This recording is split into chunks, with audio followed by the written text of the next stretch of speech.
Muchas gracias nuevamente por la oportunidad de poder estar con ustedes, ¿verdad?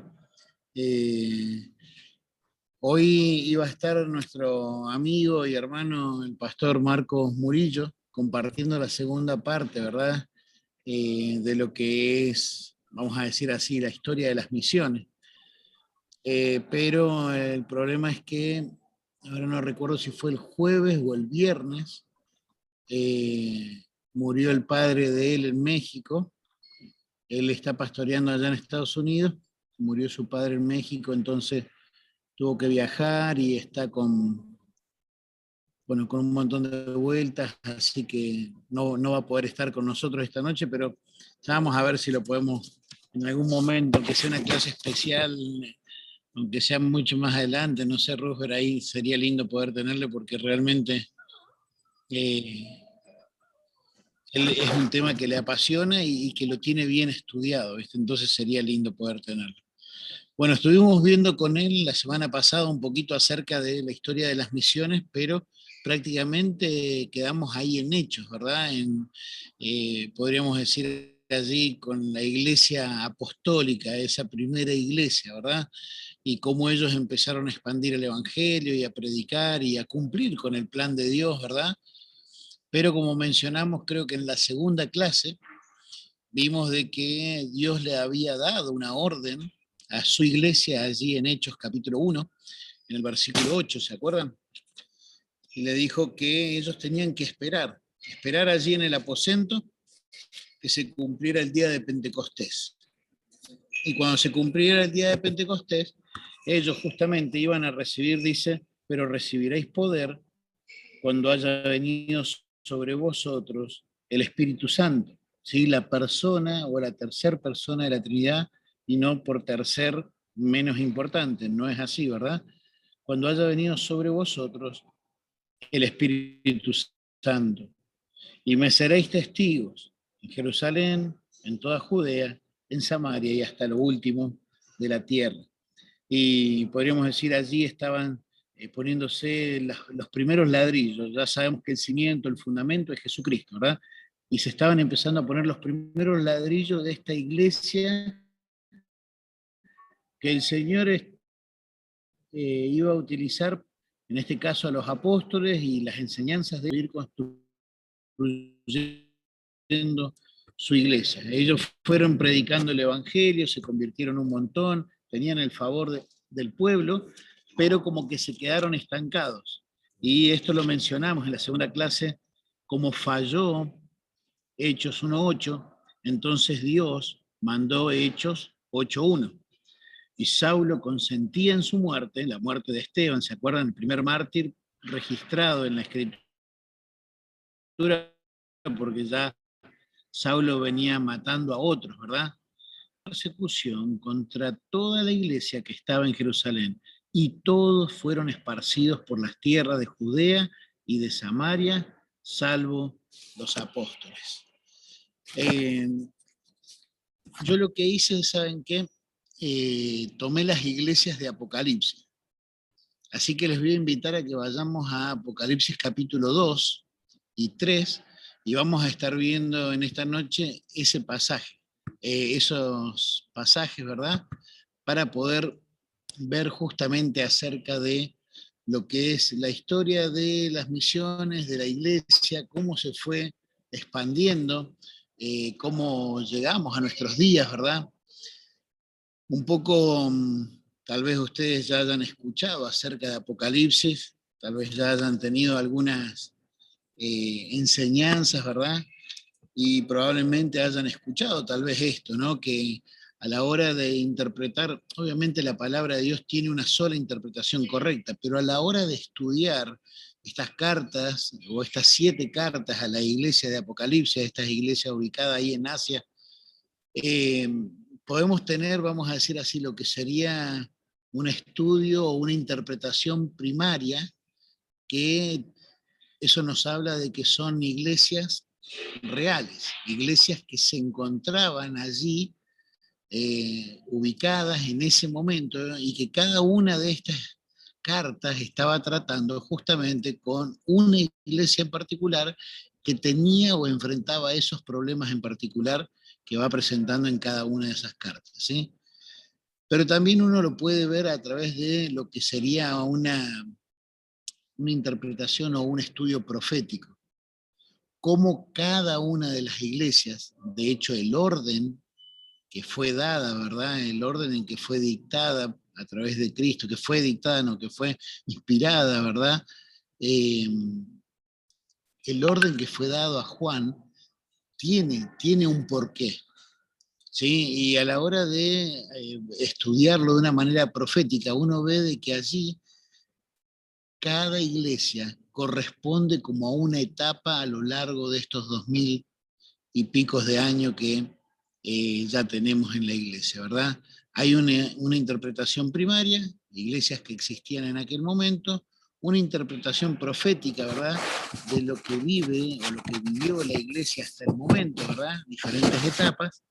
Hay también una interpretación que se podría decir que es pastoral. Uno puede estudiar las cartas desde una visión o desde una interpretación de, bueno, ¿qué de estas iglesias estamos viviendo nosotros hoy como iglesia, como congregación? ¿Se entiende?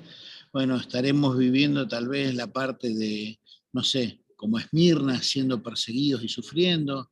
Estaremos viviendo tal vez una etapa como la Odisea, ¿verdad? Donde nos creemos autosuficientes. Entonces hay una forma pastoral de poder estudiarla o acercarse a ella y ver en qué nos está hablando a nosotros como iglesia, como congregación. Pero también está la forma personal, porque vamos a decir por ahí de repente nuestra iglesia viene como la iglesia de Filadelfia, a full, ¿verdad? Con puertas abiertas para llevar el evangelio, para poder hacer misiones, se conoce como la iglesia del avivamiento, ¿verdad? Entonces, el hecho de que la iglesia esté bien no necesariamente quiere decir que tal vez uno individualmente, personalmente, esté bien. Entonces, también se puede estudiar estas cartas de esa manera donde podemos entender también que aún toda la escritura que es inspirada es útil para enseñar, para redarguir, para corregir, para instruir en justicia, a fin de que el hombre de Dios sea enteramente preparado, ahora sea perfecto. Ahora, eh, dentro de lo que es Apocalipsis, vos vas a encontrar lo que podríamos decir así como un bosquejo general de todo el libro de Apocalipsis, y eso vos lo vas a encontrar en el capítulo 1, versículo 19.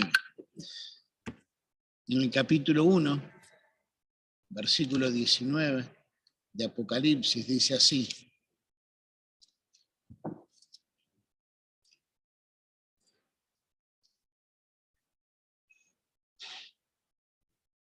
dice, Escribe las cosas. estaba en Judas, por eso no lo encontraba, miraba y miraba. Perdón, pero voy a Dice, escribe las cosas que has visto y las que son y las que han de ser después de estas. exactamente, muchas gracias. No sé quién fue que leyó, pero muchísimas gracias. Dice, Estelita. escribe las cosas que has visto. Juan, escribí todo lo que has visto. Y si vos vas a Apocalipsis capítulo 1, vas a ver que tiene que ver con cosas que él había visto, cosas que él ya conocía, que había sido testigo. Pero después dice las cosas que son. Y esas 7 iglesias, ¿sí? Éfeso, Esmirna, Pérgamo, Tiatira, Sardis, Filadelfia y Laodicea, esas iglesias eran iglesias actuales, presentes en el momento en que él escribe, ¿sí? Pero también después dice, y las cosas que han de ser. Y a partir del capítulo 4 de Apocalipsis, al final, son las cosas que han de ser, cosas que se van a cumplir a futuro, en el momento en que la iglesia ya no esté. Y si ustedes leyeron capítulo 4, empieza haciendo un llamado, ven acá, como diciendo, sal de ahí, ¿sí? Dice, después de esto miré y aquí una puerta abierta en el cielo y la primera voz que oí, como de una trompeta, hablando conmigo y dijo, sube acá. Y va a llegar el momento en que el Señor va a venir a buscar a su iglesia, ¿sí? Pero a la hora de meternos también en cada una de las cartas de Apocalipsis, de las iglesias, vos vas a poder ver varias cosas que se repiten como un bosquejo general en cada una de las cartas.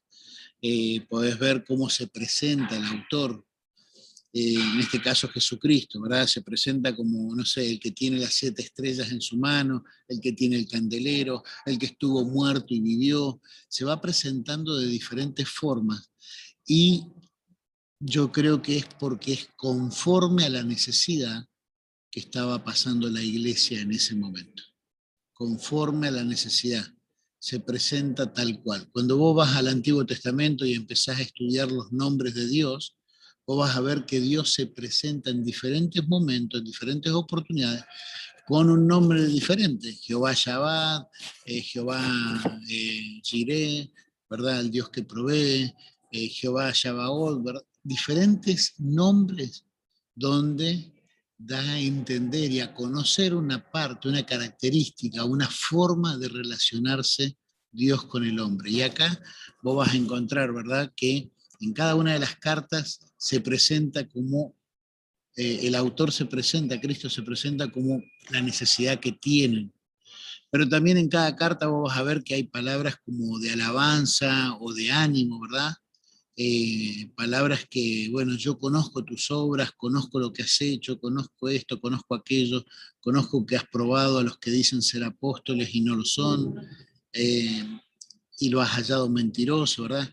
Vemos esas palabras de alabanza o de ánimo en cada una de las cartas. Pero también vemos las palabras, bueno, vemos las palabras de advertencia y reprensión. ¿Sí? Bueno, pero tengo contra ti, o haz esto, o haz aquello, ¿verdad? Hay advertencias y reprensión, y encima también la exhortación a que al que venciere. La exhortación, bueno, que se repite en todas las cartas, tiene que ver con que el que tiene oídos oiga lo que el Espíritu dice a las iglesias, pero también tiene que ver con al que venciere. Al que venciere le daré una piedrecita blanca, al que venciere recibirá la corona de vida, al que venciere, justamente una exhortación, un aliento a poder cambiar, arrepentirse, crecer y venir a la fe, ¿verdad? Ahora, eh, quiero que veamos este siguiente cuadro. Ahí les aparece. Esta es la que vamos a estar tratando de mirar un poquito porque quedamos en la clase pasada en lo que podríamos decir la iglesia apostólica, ¿sí? Que es la que se ubica acá, en esta primera etapa, entre el 30 y el 60, ¿verdad? Esa es la iglesia apostólica. Y cuando veamos ya al final, la iglesia de la Odisea, podríamos decir que es la iglesia apóstata, la iglesia que está prácticamente vendiendo su fe porque se cree que es rica, se cree que no tiene necesidad de nada, y ni aún la necesidad de Cristo. Por eso Cristo lo encontramos fuera, ¿sí? Vamos a ir viendo, no nos vamos a meter, no va a ser todo un estudio de cada una de las cartas, ¿sí? Pero vamos a ir tratando de ver cada una de ellas y tratar de sacar una aplicación práctica para nuestras vidas, ¿sí? Ahí está lo que les mencionaba recién, una interpretación primaria, una interpretación profética, una interpretación pastoral y o un estudio, una aplicación personal, ¿sí? Y allí lo vemos a Juan, allí en la isla de Pasmo, es un dibujito, ¿verdad? No sabemos si es así, escribiendo, ¿verdad? La iglesia apostólica. Algunos la ubican hasta el 63 con lo que tiene que ver con todo lo que empieza la persecución, ¿verdad? Pero lo cierto es que la persecución sí arranca allí con uno de los emperadores que era Nerón, pero arranca más tirando hacia los 90 que hacia el 60, ¿verdad? Pero vamos a ver acá, la iglesia apostólica, ¿sí? Aquella primera iglesia que comienza, ¿verdad? En ese primer amor, ¿verdad? La iglesia de Éfeso era la capital de Asia, junto entre Éfeso, Esmirna y Pérgamo, prácticamente se peleaban cuál era la capital, ¿verdad? Cuál era la ciudad más importante de ese lugar, pero Éfeso era justamente en ese momento la capital. Era donde, ¿se acuerdan cuando Pablo es acusado, ¿verdad?, de que estaba hablando cosas en contra de la diosa Diana y la llevan allí ante las autoridades? Bueno, porque allí se encontraban justamente las autoridades, o todo lo que podríamos decir así, considerado como el centro de leyes, ¿sí? De lo que era la capital de Asia. También allí en la ciudad de Éfeso se encontraba este templo a la diosa Diana, ¿verdad? Eh, que junto con Artemisa eran las diosas, ¿verdad? Esa de la fertilidad, y tenían esos templos. Bueno, el templo de Diana llegó a ser una de las construcciones más grandes o más preciosas. Bueno, fue considerada una de las 7 maravillas del mundo antiguo, ¿no? Una de las 7 maravillas del mundo, pero del mundo antiguo, ¿verdad? Eh, Fue una de las construcciones más grandes hechas, en este caso, para lo que era esta religión pagana, ¿verdad? Ahora, bueno, esta iglesia tenía un tremendo privilegio, todas las iglesias tienen un tremendo privilegio, pero esta había sido fundada por el apóstol Pablo. Y el apóstol Pablo dedicó prácticamente 3 años de su vida para estar allí sirviendo, ¿verdad? Y eso lo encontramos ahí en el libro de Hechos. Pero después fue pastoreada por Timoteo, también estuvo un tiempo el apóstol Juan allí, lo tuvieron también ¿cómo es que se llama? A, no era Epafras, a Priscila y Aquila.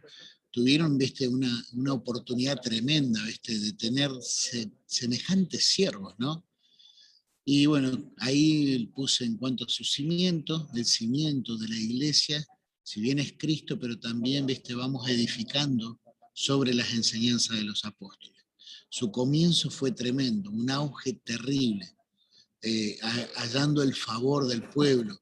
Compartían, ¿viste? Todos los días, parte en el templo, pero también en las casas. Compartían lo que eran las riquezas que tenían, ¿verdad? Y bueno, Marcos, el pastor Marcos nos habló acerca un poco del concilio que hubo allí en Hechos, capítulo 13, ¿verdad? El concilio de Jerusalén, capítulo 15, el concilio de Jerusalén. Pero lo cierto es que, como mencionamos al principio, fallaron en Hechos 1.8 y Dios mandó Hechos 8.1. Pero ¿sabes qué? Quiero que veamos también algo en lo que falló la iglesia y que fue advertida. Fue advertida. Quiero que alguien me ayude a buscar Hechos, en la epístola de Hechos, el capítulo 6, el versículo 24.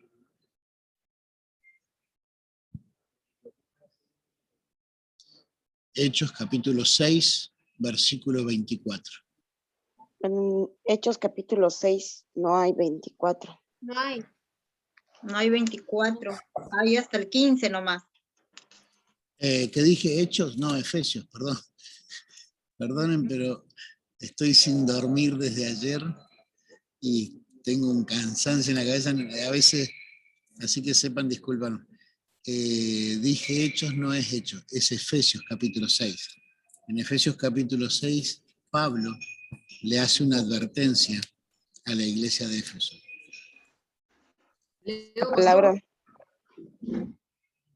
¿Leo? Sí, hermano. Hechos 6:24 dice, la gracia sea con todos los que aman a nuestro Señor Jesucristo con amor inalterable. Amén. Con amor inalterable.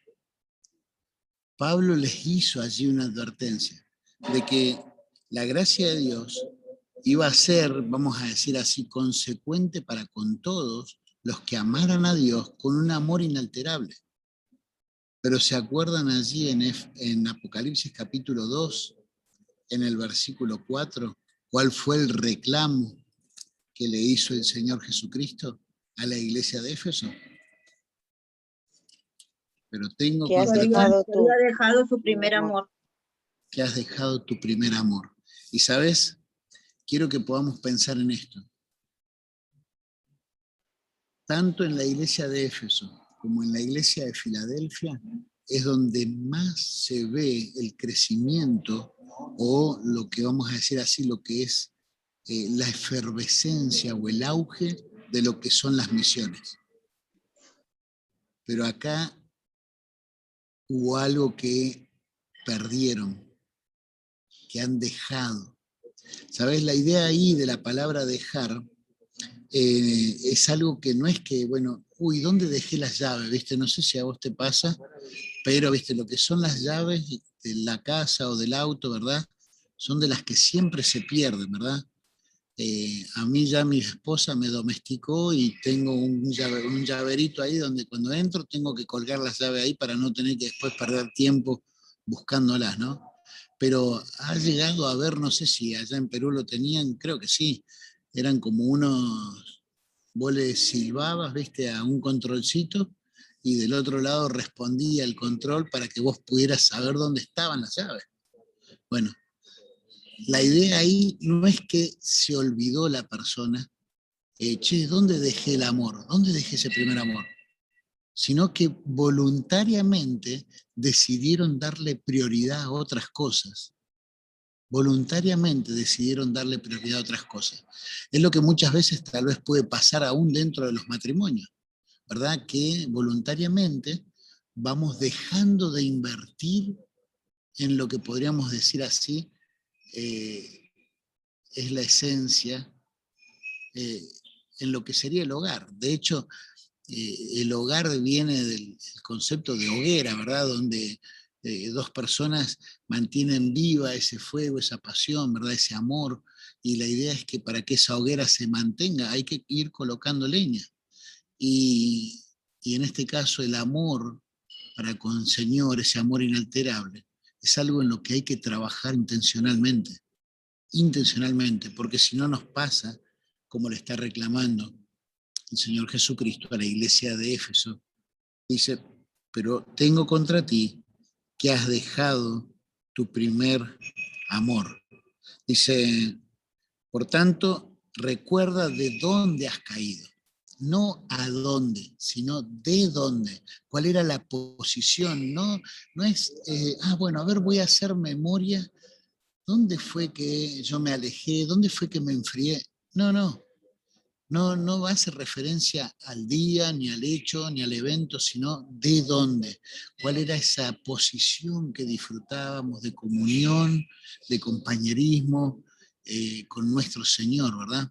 Esa relación personal íntima y que debe ser creciente. ¿Sí? Ahora, vamos a pasar a ver la siguiente. La iglesia apostólica, ¿verdad? Ahora vamos a ver lo que es la iglesia de Esmirna. La iglesia de Esmirna, ¿saben? Esmirna tiene que ver justamente con sufrimiento, un sufrimiento. Aquí vemos a lo que es la iglesia perseguida, la iglesia que justamente sufrió tremendamente la persecución, la tortura, el martirio, y muchos de ellos fueron como ahí espectáculos al mundo, ¿verdad? Como nos dice en Hebreos, ¿no? Fueron espectáculos a este mundo. Pero, ¿sabes? Esta iglesia eh,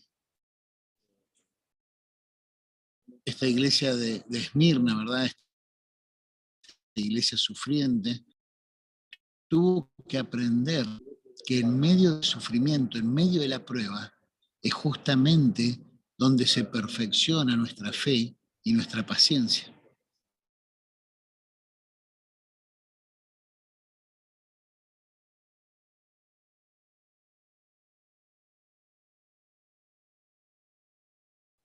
¿Verdad? Tener que explicar, no somos masoquistas. La iglesia en aquel momento tuvo que entender de que este sufrimiento era un privilegio, era un privilegio. Y podríamos decir así, hoy por hoy también para nosotros es un privilegio el hecho que podamos sufrir. ¿Quién me puede ayudar allí con Filipenses, capítulo 1?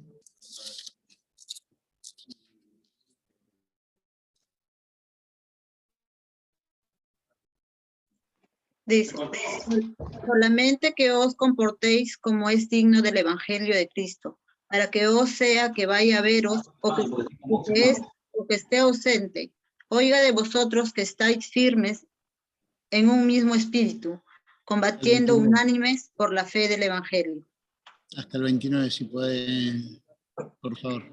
Nada intimidados por los que se oponen, que para ellos ciertamente es indicio de perdición, mas para vosotros de salvación, y esto de Dios, porque a vosotros os es concedido a causa de Cristo, no solo que creáis en Él, sino también que padezcáis por Él.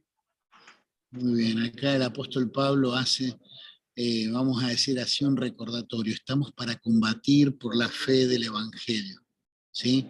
Y no habla de ir a agarrar las armas y salir a pegar tiros, ¿sí? Sino estamos combatiendo con las armas espirituales, con las armas de Dios. Nuestra espada para atacar es la palabra de Dios. Y no es que vas a ir a agarrar con un bibliazo al vecino, ¿no? Sino que la idea es, debemos lucharla de forma espiritual. Por eso Efesios capítulo 6 nos habla de la armadura, ¿verdad? Y de todo lo que es el poder resistir en los días malos. Pero fíjate el versículo 29 dice, porque a vosotros os es concedido, o sea, es un regalo, es una gracia, dicen, a causa de Cristo, no solo que creáis en Él, la gracia de Dios es la que nos ha llevado a poder creer en Dios. Su amor, y no estoy hablando de gracia irresistible, ¿sí? Que ese es otro tema, es otro punto, no hay nada que ver. Estoy hablando de que es por su gracia. Pero fíjate que dice, así como nos fue concedido el hecho de poder ser salvos, así también se nos ha concedido el privilegio, dice, de que padezcáis por Él, que suframos por Él. Ciertamente la iglesia de Esmirna lo aprendió, y aprendió que en medio de esa prueba, en medio del sufrimiento, la fe se perfecciona, pero también en medio del sufrimiento, nuestra obediencia se perfecciona.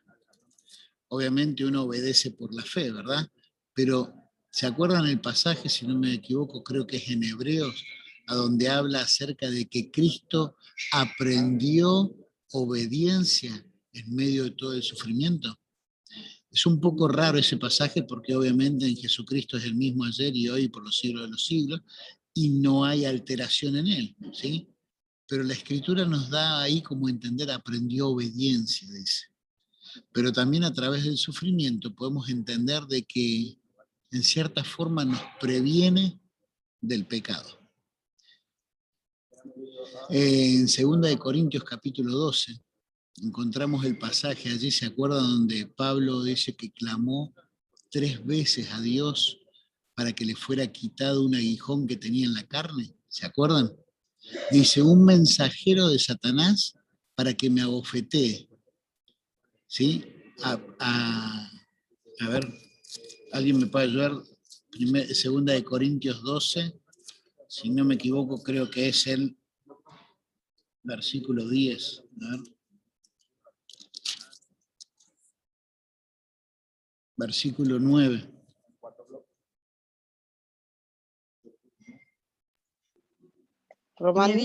Y me ha dicho, bástate mi gracia, porque mi poder se perfecciona en la debilidad.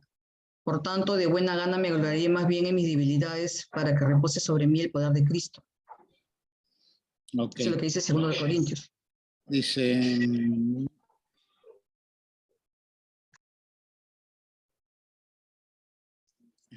no puedo encontrar la parte donde dice de que es un mensajero de Satanás. A ver, versículo 7 al final. Dice, me fue dado un aguijón en mi carne un mensajero de Satanás que me abofetee para que no me enaltezca. Esa es la parte que quería llegar. Dice, para que no me enaltezca en sobremanera. Ese sufrimiento que, vamos a decir así, Dios estaba permitiendo en la vida de Pablo, dice que era un aguijón en la carne para que él no se enaltezca en sobremanera. Y ahí esa es la idea de ensoberbecerse. Es la misma palabra, pero vamos a decir acá en esta está en un contexto de negativa, que yo no me enaltezca. Pero es la misma palabra que habla de cuando el corazón de Satanás, bueno, no era Satanás, pero cuando se convierte en Satanás porque se enorgulleció, se infló, se alzó, quiso ocupar el lugar de Dios. ¿Sí? Entonces, el 12:7 es, en 2 Corintios 12:7. Ahí va, el 7, sí. Ahora, esta iglesia, ¿sí? Vamos a decir, el Señor Jesucristo sabía y veía que estaban sufriendo, pero fíjate que dice la promesa que le da Apocalipsis capítulo 2, versículo 10. Dice, no temas en nada lo que vas a padecer. Ellos ya estaban sufriendo, pero le dice, mirá, va a venir más todavía. No temas en nada lo que vas a padecer a futuro. He aquí, el diablo echará a alguno de vosotros en la cárcel para que seáis probados y tendréis tribulación por 10 días. Sé fiel hasta la muerte y yo te daré la corona de vida. Ahí la idea es que cuando lo ubicamos en esta forma de estudiarlo de una manera profética, la iglesia tuvo que dar testimonio de su fe, ¿sí? Aún pagando con su propia vida. Vinieron 10 días y algunos lo aplican o lo interpretan con los 10 emperadores que pasaron, que fueron sanguinarios, hasta que llega el emperador Constantino, que hace la unión entre la iglesia y el Estado, podríamos decirlo, ¿verdad? Pero pasó Nerón, ¿verdad? Que dicen que Nerón él mismo quemó Roma y le echó la culpa a los cristianos y eso desencadenó una persecución tremenda, donde no solamente, como lo ven ahí en la imagen, los empalaban, los envolvían en pieles de animales, le ponían aceite y los prendían fuego. A muchos otros los tiraban a los circos romanos o en pozos con leones. Dominiciano. Dicen que Dominiciano fue el que justamente el que envió al apóstol Juan preso, es lo que dice la historia secular, ¿verdad? Fue el que envió a la isla de Patmos. ¿Sí? Estuvo Trajano, Marco Aurelio, Severio, Maximiliano, Decio, Valeriano y Aureliano. Esos fueron los emperadores que fueron pasando por esta época de Esmirna, como la iglesia sufriente, la iglesia perseguida. Ellos tenían que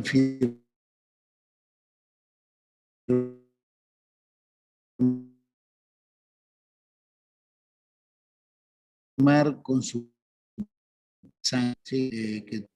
Que tuvo, dame un segundito que Policarpo. cerró, sí, que tuvo la iglesia primitiva, ¿verdad? Uno de los, podríamos decir así, de los padres de la fe, ¿verdad? Uno de los patriarcas, Policarpo, en el 168, dice que le dieron la oportunidad de salvar su vida si negaba la fe en Cristo.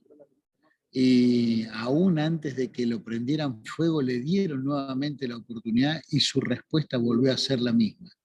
He servido a mi Jesús por 50 años y Él no me ha fallado un solo día. ¿Cómo habría yo, dice, cómo habría ahora de traicionarlo? Yo sé que morir por Cristo es una vez y listo, entiendo. Pero yo no sé hasta qué punto, hoy por hoy como iglesia, estamos dispuestos a sufrir por causa del Evangelio. Debemos mirar hacia nuestras propias vidas. Vivimos muchas veces vidas muy cómodas, vidas que tenemos todo. Nosotros no la estamos pasando como la pasó esta iglesia, estos hermanos, que estaban siendo torturados, que estaban siendo perseguidos, que a muchos los mataban, aún mataban a sus hijos delante de ellos para hacerlos sufrir y para que pudieran ver si negaban su fe.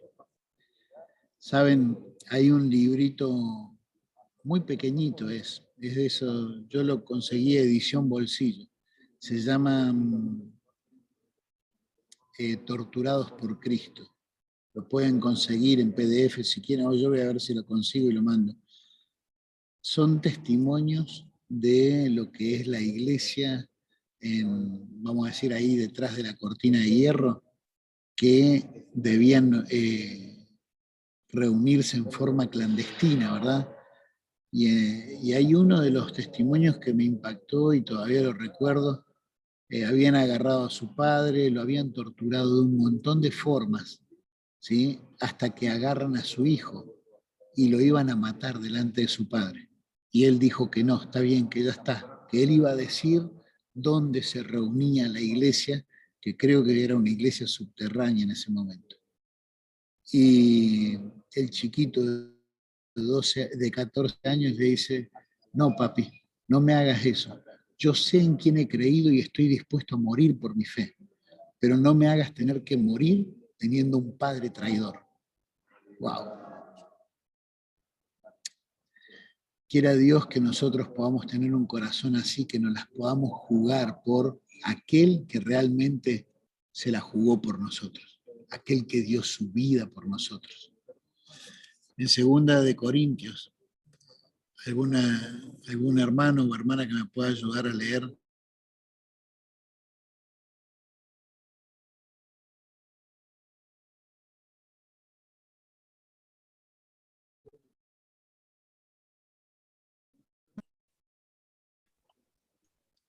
Yo la tengo.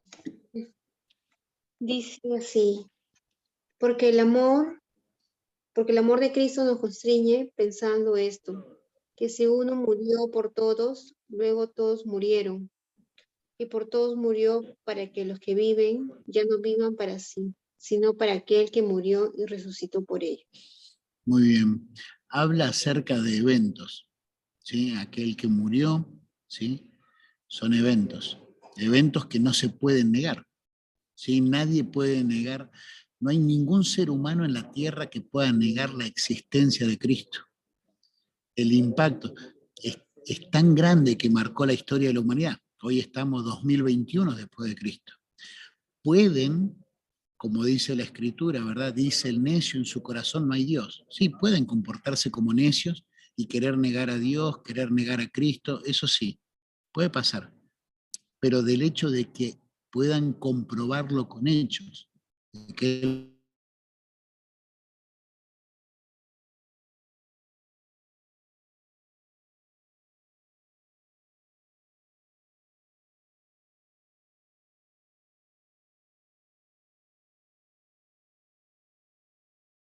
no existió ese mundo, de que nosotros vivamos para Él, no se basa en las emociones. Dice versículo 14, dice, pensando esto, que si uno murió por todos, ahora luego todos murieron, para que los que viven ya no vivan para sí, sino para aquel que murió y resucitó por ellos. Pensando. ¿Por qué? Porque tiene que ver con una cuestión de convicciones, no con una cuestión de emociones. Hoy por hoy la iglesia o los creyentes se mueven mucho por emociones. Por emociones a veces dan ofrenda, por emociones a veces salen, viste, a querer hacer algún... Y cuando es por emociones, dura lo que dura una cañita voladora en Navidad. Qué bonito, pero se acabó. Pero cuando es escritural, cuando es una convicción espiritual, entonces no va a durar como una cañita voladora.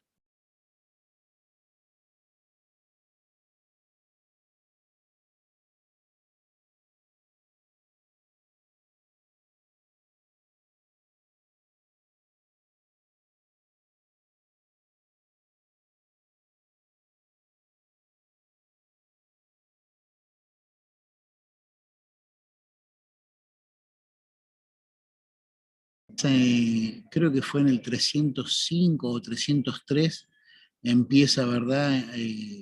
Vamos a decir así, a gobernar el emperador Constantino. y dicen que, bueno, él tenía que ir a una guerra y como que estaba inquieto y tuvo un sueño, una visión de que aparecía, ¿verdad?, el símbolo de una cruz y que con ese símbolo él iba a ganar la guerra. Y eso lo llevó, ¿verdad?, a que en su superstición religiosa agarrara y bautizara o llevara a que todo su ejército abrazara la fe, ¿verdad?, cristiana. Inclusive dice que hacía bautizar hasta los caballos, ¿verdad?, los hacía entrar a sus ejércitos ahí por las aguas y ahora todos eran cristianos. La unión, ¿verdad? Por eso ahí dice la iglesia mundana o corrupta. ¿Por qué? Porque unió, vamos a decir así, la fe, la iglesia con el Estado. Ahora, unió la fe con el Estado y tenemos que pensar en esto. Sufriendo. No era una situación fácil. Había muchos que venían muriendo, que habían perdido familiares, que habían perdido propiedades, que habían perdido trabajo. Venía sufriendo. Y probablemente venían orando para que hubiera un cambio. Y de repente aparece este hombre que los reivindica, que los protege, ¿verdad? Yo creo que tal vez ellos deben haber visto, bueno, es una respuesta de oración. Es una respuesta de oración. Mirá qué bendición.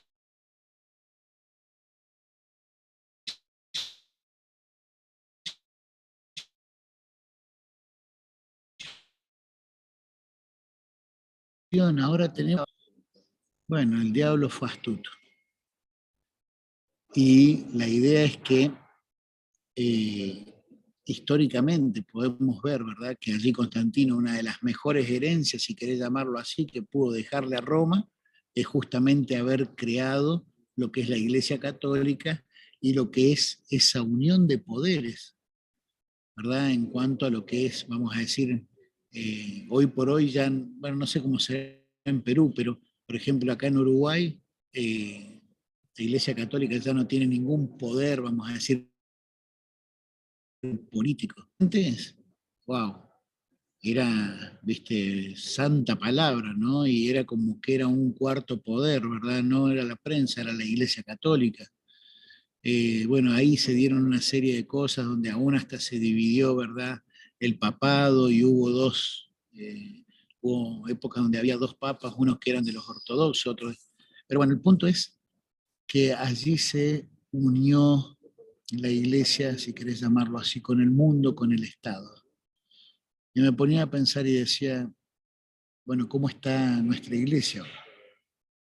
¿Sabes? Una de las cosas que ha llevado a que dejemos de seguir impactando este mundo es que a veces las iglesias se parecen tanto al mundo. A veces las iglesias, en vez de entender, ¿verdad?, que el propósito de Dios es que nos parezcamos a Cristo, más bien cada vez nos vamos pareciendo más al mundo. Eh, Cuando estuvimos sirviendo con mi familia allí en Costa Rica, había un canal que, no me acuerdo ahora, pero creo que era, creo que se llama Enlace, algo así, ¿verdad? Es Sí, como un enlace. canal, ¿eh? Enlace, sí, Enlace, creo de que era. O no sé toda la si era el prosperidad. programa. Es brujería santificada, como le dicen, ¿verdad? Es puro pentecostalismo, pero del rabioso.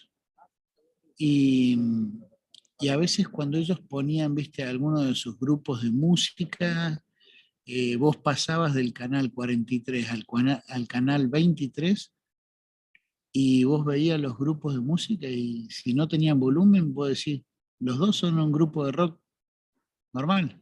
No había ninguna diferencia. Tal vez en alguna tenía una cruz de fondo o tal vez el nombre decía algo acerca de Dios, pero más nada. Después era todo totalmente igual. Ahora, el punto es que Dios quiere formarnos a la imagen de su Hijo. Fíjense ahí en Colosenses capítulo 1. Colosenses capítulo 1, versículo creo que es 28 y 29.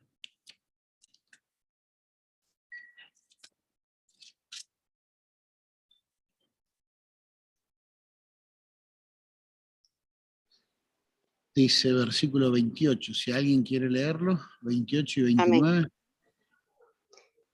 Capítulo 1 de Colosenses 28.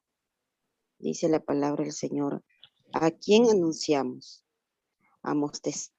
Amonestando a todo hombre y enseñando a todo hombre en toda sabiduría, a fin de presentar perfecto en Cristo Jesús a todo hombre, para lo cual también trabajo, luchando según la potencia de Él, la cual actúa poderosamente en mí.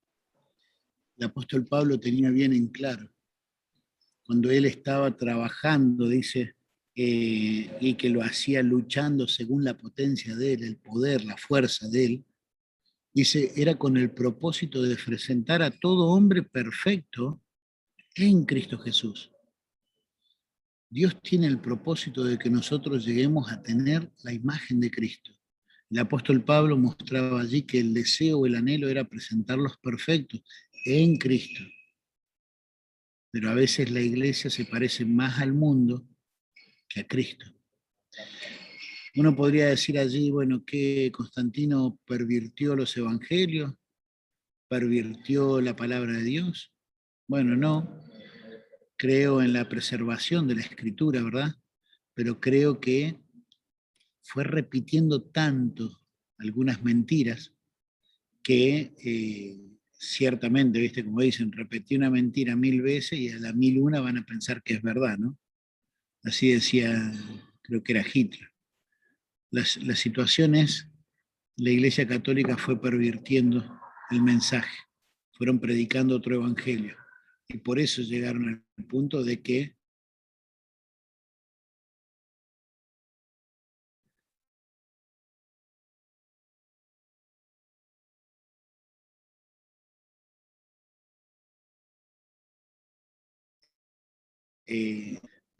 al 1517, ¿sí? Una de las épocas más oscuras, podríamos decir, de la Iglesia.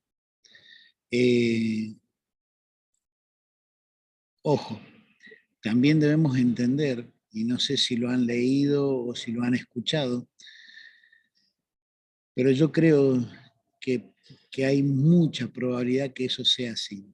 Hay un historiador estadounidense, hijo de un pastor, que él escribió un libro, estuvo varios años de investigación y escribió un libro que se llama El rastro de esta sangre, donde cuenta la historia de ese remanente que se dio cuenta que no estaba bien, que lo que estaba pasando no era correcto, ¿verdad?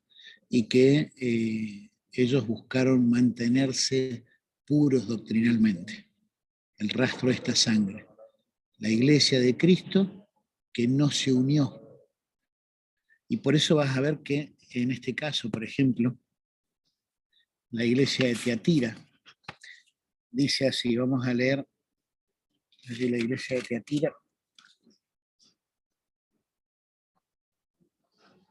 Con razón, estoy en Colosenses. No lo encontraba. Vamos a Apocalipsis.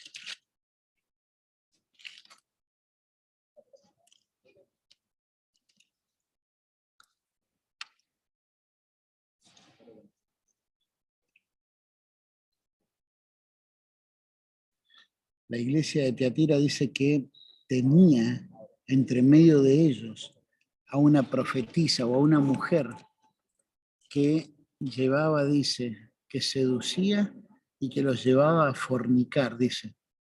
Voy a leer desde el versículo 19, Apocalipsis capítulo 3, capítulo 2, versículo 19. Dice, yo conozco tus obras y tu amor y fe y servicio y tu paciencia, y que tus obras postreras son más que las primeras. Pero tengo unas pocas cosas contra ti, que toleras a esa mujer Jezabel. No era que necesariamente se llamaba Jezabel, y me imagino, ¿viste? Si hubiese habido alguna Jezabel, se debe haber sentido re perseguida en ese momento, ¿no? Pero tenía que ver con una referencia a quién fue Jezabel, y esa historia la encontramos en el Antiguo Testamento, ¿verdad? Esta mujer que no era del pueblo de Dios, que se casó con Acab y que quiso, con Acab, y quiso, vamos a decir, llevar a que toda la maldición de Dios viniera sobre el pueblo de Israel al pervertir, al traer toda esa promiscuidad, ¿verdad? Y dice, ¿quién es esta mujer Jezabel que se dice profetiza, enseñe y seduzca a mis siervos a fornicar y a comer cosas sacrificadas a los ídolos? No necesariamente ahí cuando dice fornicar tiene que ver con relaciones sexuales. Cuando Dios habla acerca de fornicar o adulterar, tiene que ver también con lo espiritual, ¿sí? Y creo que este era el caso, ¿viste? Estaba llevando a que el pueblo de Dios cayera en eso. Y justamente una de las cosas que la Iglesia Católica fue haciendo en lo que es su historia, vamos a decir así, iba seduciendo con poder o con plata, ¿sí? Pero no podemos negar también todas las atrocidades sexuales que ha habido en medio de toda esa iglesia. Saben, estos días atrás estuve con mi hermano, con lo del velorio de mi madre, ¿verdad? Y si hay una de las cosas que vamos a decir así, él está descreído de Dios, es por lo que se vio ahí en el pueblo de Cosquín acerca de lo que los que supuestamente servían a Dios, ¿verdad? Hacían. Hubo una época que salió a la luz, vamos a decir, la Iglesia Católica y lo que es el colegio de monjas están como a una cuadra de diferencia. Bueno, salió del túnel, como todo un túnel, todo un pasadizo bajo tierra, a una donde se encontraron fetos. Entonces, ¿cuál era la idea? ¿De dónde salieron? Bueno, puede ser que hayan ayudado a madres solteras que no querían tener y sus hijos, o, como muchos dijeron, y la gran mayoría pensamos que sí, relaciones entre los curas y las monjas, y aquellas que quedaban, ahí abortaban o ahí tiraban los fetos. Fue un escándalo. Hay muchos, inclusive acá en Uruguay, que dicen que son ateos gracias a los católicos. Qué importante el tema de el testimonio. Y acá era una iglesia tolerante. ¿Saben? Cuando hay una iglesia que vive en pecado, seguramente es porque hay un liderazgo que es tolerante y que, vamos a decir así, no tiene el coraje o la valentía de parte de Dios para ir y hablar y confrontar, ¿verdad? Y hacer lo que nos dice en Gálatas capítulo 6, versículo 1 y 2, que habla, dice, hermanos, si alguno fuere sorprendido, ¿verdad? En una situación de pecado, dice, vosotros que sois espirituales, restaurarle con mansedumbre, considerándote a ti mismo, no sea que tú también seas tentado. Cuando hay una iglesia tolerante, ¿viste? Hay lo que se llaman esas falsas alianzas, ese falso amor, ¿verdad? Y bueno, justamente la iglesia de Tiatira era una iglesia tolerante, una iglesia pagana. También la iglesia de Sardis. La iglesia de Sardis, allí se le conoce también como la iglesia de los escapados o la iglesia del remanente. Sardis tiene que ver con remanente, ¿verdad? Y se la ubica en lo que es la época de la Reforma, 1500 y pico al 1700. ¿Sí? Hombres como, bueno, Lutero, ahí en la imagen ven, ¿verdad? ¿Se acuerdan? Eso es representativo de cuando él fue y clavó sus 95 tesis, ¿verdad? Allí en la catedral, en las puertas de la catedral, y bueno, después siguieron hombres como Calvino, como Zwinglio, ¿verdad? Y otros más que formaron parte de esa reforma. Algunos dicen para rescatar el remanente que había dentro de la Iglesia Católica. Bueno, yo creo que siempre hubo un remanente aparte con el tema del rastro de esta sangre, ¿verdad? Pero algunos dicen porque en la carta, si ustedes ven, dice, tiene nombre de que vives, pero estás, ¿qué dice? Estás muerto. Estás muerto. Ahora, Cuando uno lee las escrituras, ¿verdad? Muerto, no necesariamente tiene que ver de que están muertos espiritualmente. ¿Se acuerdan Santiago capítulo 2? Dice, la fe sin obra es Muerta. Ujú. Y así la idea tiene que ver con estéril. Una planta puede estar viva, pero puede ser una planta estéril. ¿Se entiende? O por ahí una mujer o un hombre puede ser estéril, ¿verdad? Está vivo, pero es estéril. Lo cierto es que esa iglesia venía justamente siendo estéril porque no producía frutos, aunque ellos vendieran las indulgencias, aunque ellos dicen que vos podías ir y comprar el perdón de los pecados por un año, ¿viste? Para poder pecar, te lo firmaba el Papa Dios, el Papa, nada que ver. Te lo firmaba el Papa, ¿verdad? Y vos podías tener allí el permiso para pecar durante todo el 2022. Bueno, ciertamente, justamente toda esa proclamación de muerte fue lo que lo llevó a Lutero, ¿viste? A decir, no, pará, él ya siendo un maestro, ¿verdad? Ahí en la universidad que tenían ellos de teología, no, esto está mal. Y él fue uno de los que Dios usó para rescatar la gracia, pero dentro de que esa iglesia que estaba muerta, dentro de esa iglesia que estaba muerta y que no estaba produciendo ningún fruto, porque justamente por las obras nadie pasa de muerte a vida. Por las obras nadie puede ser salvo.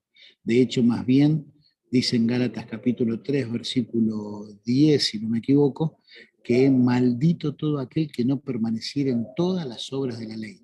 Y ciertamente es imposible que humanamente podamos cumplir toda la ley.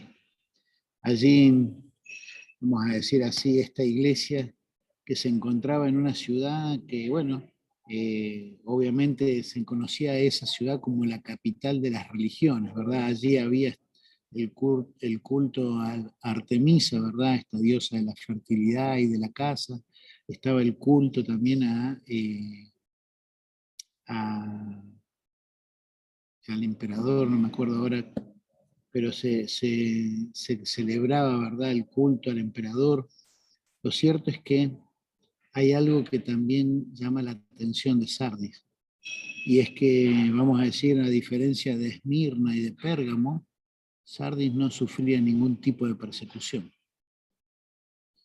Y era una iglesia que estaba muerta. O sea, no estaban viviendo de una manera que fueran dignos de ser perseguidos. Y me ponía a pensar, y hace un tiempo atrás tuvimos una conferencia que decía, el lema era el versículo de Hechos, cuando dice esto que trastornan el mundo entero, también han venido aquí. Yo decía, wow, qué lindo sería que pudiéramos llegar a tener, si bien era una exageración que estaban haciendo, ¿verdad? Estos vendedores, ¿sí? Que se estaban levantando en contra de Pablo, y creo que Sila estaba con él.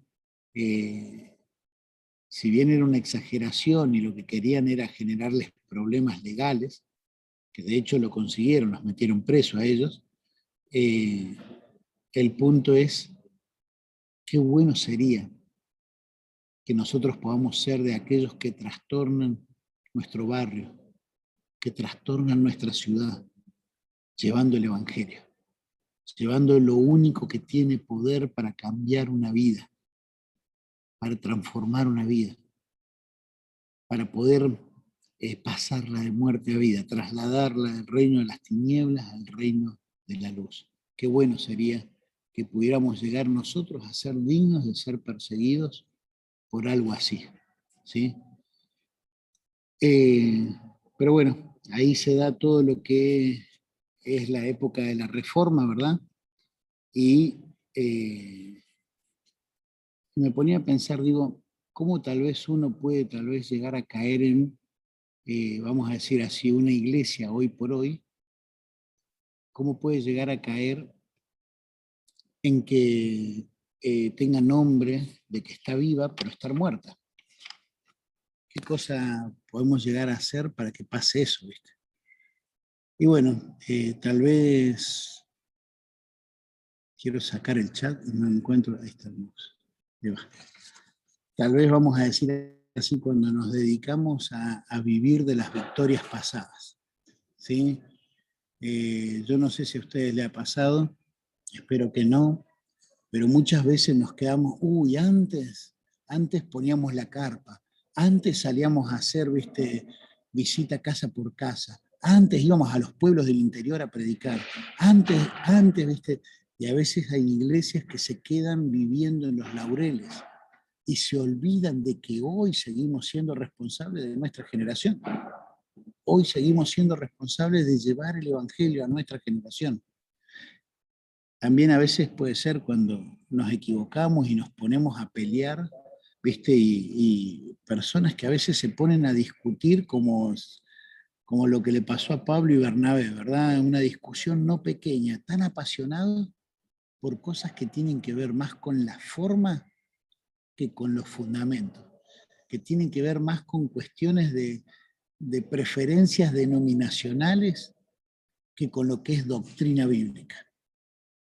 Muchas veces podemos llegar a caer en eso. De hecho, nosotros acá en Uruguay vivimos en estos últimos 7, 8 años un vuelco en lo que era la relación de las iglesias de sana doctrina. Vivimos un vuelco en cuanto a lo que es la relación entre iglesias de sana doctrina, porque habían venido misioneros gringos, ¿verdad?, que no querían tener, viste, relación entre las otras iglesias porque se podían llegar a ir para esas otras iglesias. Y era como que, viste, nosotros nos juntamos con las iglesias que nosotros fundamos, no con las del otro. Y capaz que doctrinalmente eran iguales, tal vez alguna práctica cambiaba.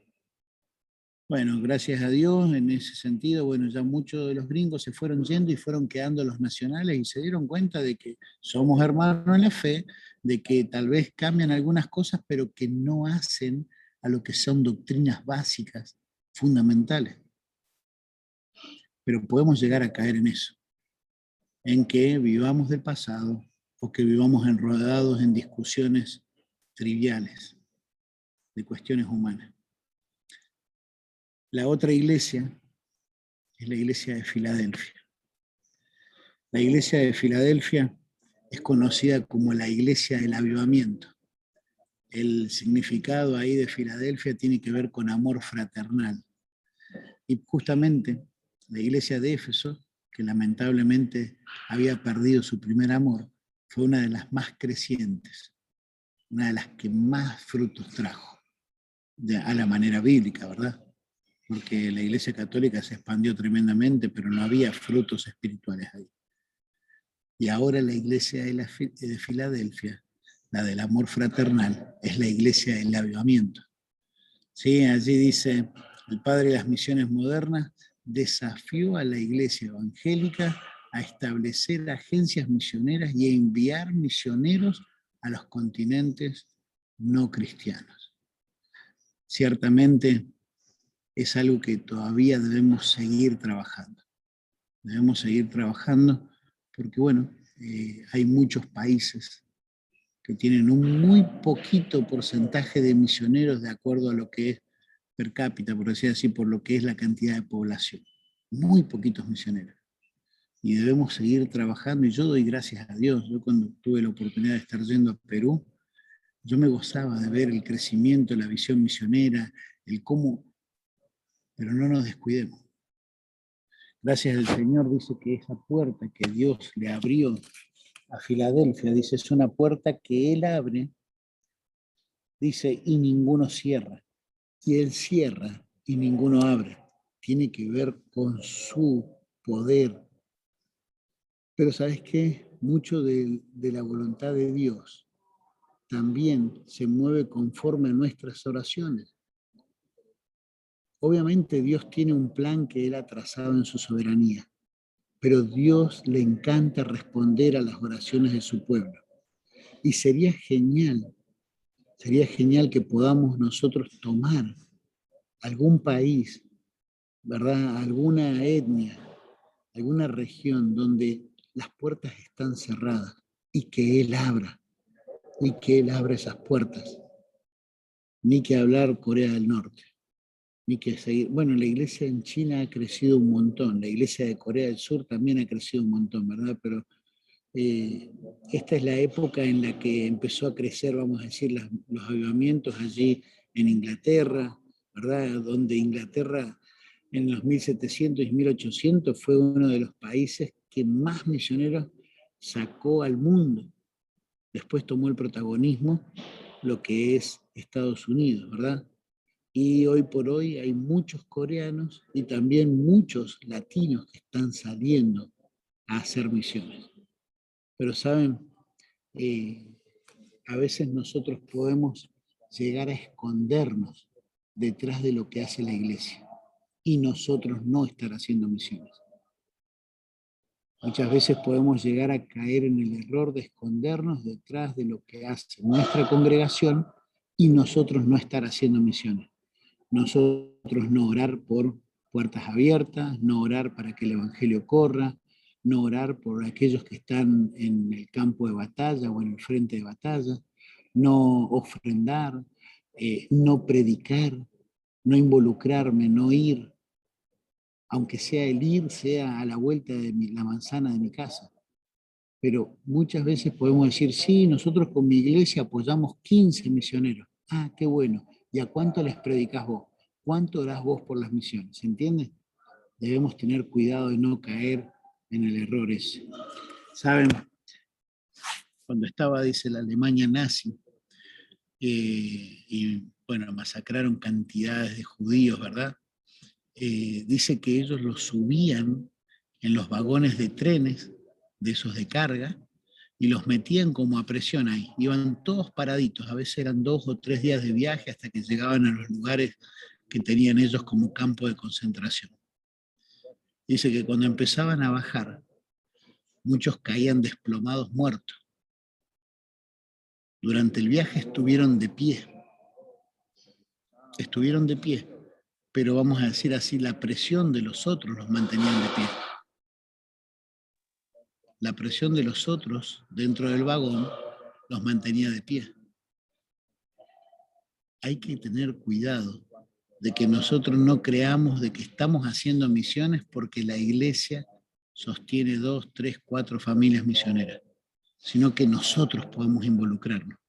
Por eso parte de la tarea tiene que ver con armar nosotros un proyecto, ya sea personal, ya sea familiar o ya sea algo que vos puedas proponer para tu clase de escuela dominical, no sé, lo que sea. Ruffer me comentó que hay varios de ustedes que están orando y programando para poder hacer un viaje misionero allí, no me acuerdo cómo se llama el lugar donde está Robert, pero... Lircay. ¿En Chiclayo? No, Lircay Huancavelica es. Lircay. Ahí va, es eso que dijo Robert. Ahí. Y me alegro mucho de que estén armando y programando, pero aún en los viajes misioneros uno puede esconderse detrás de los que predican y uno no hacerlo.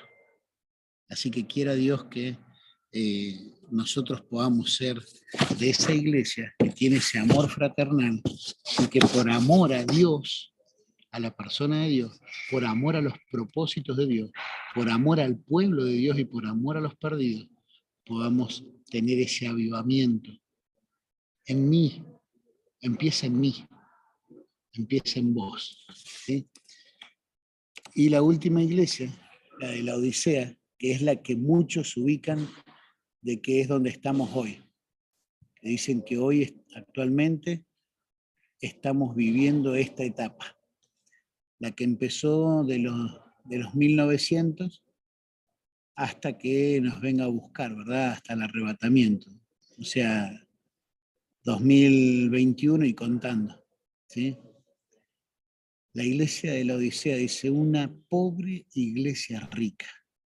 Ciertamente la ciudad de la Odisea era muy próspera, era demasiado próspera. No solamente era una capital, vamos a decir así, de negocios, sino que ellos tenían la producción de lana negra, ¿sí? De ovejas negras. Y era una lana que se cotizaba muy bien. Se cotizaba muy bien y se vendía muy bien. También era, bueno, un centro, una ciudad que tenía, en cuanto a lo que era la parte de oftalmología, ¿verdad? Lo que era la parte de la vista, bueno, ellos producían allí el colirio, ¿verdad? Era una iglesia que ciertamente, una ciudad que era muy rica y la iglesia también era rica. Por eso ahí el peligro de la autosuficiencia nos lleva a querer hacer la obra de Dios sin el Dios de la obra. El peligro de la autosuficiencia. Es tan fácil, ¿verdad?, de pensar de que, bueno, lo que voy a hacer lo puedo hacer en mis fuerzas, en mi experiencia, en mis méritos, en mis títulos. Es tan fácil engañarnos. A veces es tan sutil, hermanos. Necesitamos ciertamente crecer en la humildad, crecer en que es necesario que yo mengüe para que Él crezca. Crecer en que sin Él no somos nada y nada podemos hacer, que somos unos perfectos inútiles. Juan capítulo 15 podría decirse es, bueno, mira, sos un inútil, no puedes hacer nada sin mí. Pero no es algo malo, más bien es algo bueno.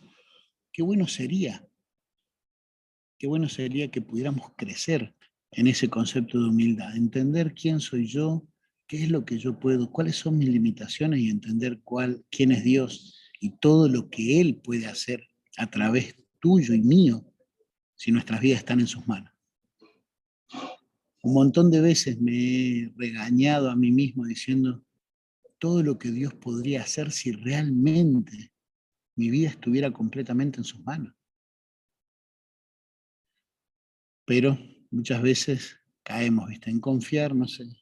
Bueno, me acuerdo cuando estábamos en el Instituto Bíblico, a veces hasta orábamos por una pasta de diente, por un desodorante, porque no había. Pero, ¿viste?, después va pasando el tiempo y tenés tu dinero, ya ni siquiera orás por la provisión de Dios. Ya tenés tu dinero, te lo ganás, vas y te comprás lo que querés. ¿Se entiende? A veces es tan fácil. ¿Viste? Confiamos más dentro de la iglesia en los que son los programas, en los que son, ¿viste?, las estructuras, lo que son los ministerios, lo que siempre se hizo así, y no buscamos la guía del Señor fresca para este tiempo. Y no estoy diciendo que las cosas que siempre se hicieron así son malas o son buenas porque siempre se hicieron así. Estoy diciendo que muchas veces caemos en esa rutina de la autosuficiencia. Y acá Cristo a través de Juan, le habla y le dice, sos una desventurada, dice, dice, y no sabes que tú eres desventurado, miserable, pobre, ciego y desnudo. ¡Fua!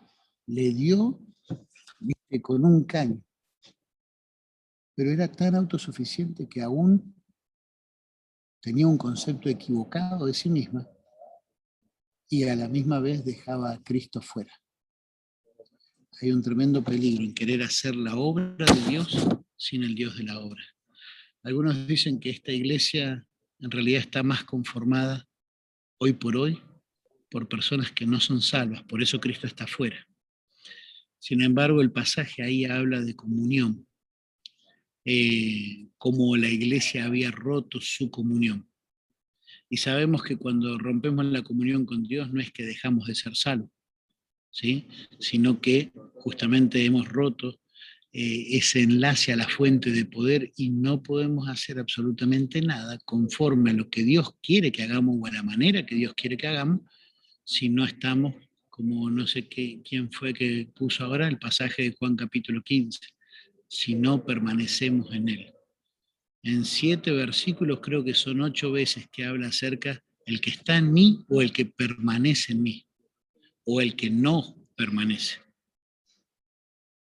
Se repite constantemente, porque ciertamente es algo que debemos aprender. En cada una de estas iglesias va mostrando las diferentes etapas de cómo fue creciendo, cómo fue avanzando la iglesia. es algo muy general. Pero me ponía a pensar y digo, ¿estaremos confiando hoy más en las estrategias, en los medios materiales, en nuestra propia experiencia, en nuestras propias fuerzas? ¿O estamos confiando en lo que Dios puede hacer? ¿Sabes? Esos 5 panes y 2 peces en la mano de aquel gurí, en las manos de aquel niño o de aquel adolescente, no eran más que 5 y 2. Pero esos 5 y 2 en las manos de Cristo alcanzaron para satisfacer a todos los que estaban allí y sobraron aún para llenar las cestas de los discípulos. Lo poco nuestro en las manos de Dios es mucho. Y quiera Dios que así pueda estar también cada una de nuestras vidas. ¿Sí?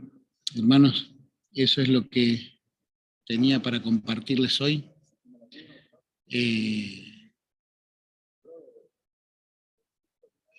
Roger. Bien, muchas gracias, Pastor Cristian. Sé que está cansado, no está en Uruguay, él está en Chile, ¿no? Y está viajando hacia Bolivia, ¿no? Entonces, no sé Sí, hoy a las 5 de la mañana, salí de casa para el aeropuerto y llegué acá como a las 2 de la tarde, pero recién tengo vuelo para Bolivia mañana a las 11 de la mañana. Así que estoy viviendo como, ¿quién era el que vivía en el aeropuerto? Había una película de uno que vivía en el aeropuerto, ¿no? Tom Hanks. Sí, pero no me acuerdo el nombre de la película, estoy así más o menos. Ahora después saco una pelota de vóley y le pinto la carita y todo. Ese fue El Náufrago. Esa era También otra con película, no nada que ver. otra de él. Bien, Bueno, pero bueno, y sé el sacrificio que está haciendo el pastor, ¿no? Porque no es nada. para ayudarnos, ¿no? Y, bueno, ya le debemos su ceviche cuando viene a Perú. ¿Por qué no se da un salto de Bolivia a Perú? Está cerca. Ajá. Estaría, ¿no? Están Uy, Pero invitados. después, sí. pero después me agarra mi señora y ¿sabe qué? Bueno, pero bueno, tenemos esperanza que algún día venga a visitarnos, pues, ¿no? Entonces, hay que estar orando por eso. Mm. Bien, bueno, agradecemos al pastor Cristian. Bueno, también tenemos una niña nueva, ahí Naomi, es de nuestra iglesia, ¿sí? Bueno, pastor, ¿también puedo entrar? Yo, sí, le digo, si quieres escuchar, bienvenida, ¿no? Entonces, ella tiene 10 años todavía, ¿no? Pero ella asiste a nuestra iglesia y hoy día está escuchando la clase, ¿no? Bien, Sí. muchas gracias. No sé si alguien quiere decir algo. Bueno, agradezco yo al pastor. Creo que queda una clase más o esta es la última. Y podemos hablar, si vos me das chance, yo hablo con Marcos a ver si Ajá, para el lunes que viene ya va a estar de nuevo en su hogar ajá. y se La va a tercera. poder, porque creo que va a ser muy bueno que podamos aprovecharla. Sí, Y bueno, Una haremos, consulta. sería genial. Ya, adelante, adelante, hermano.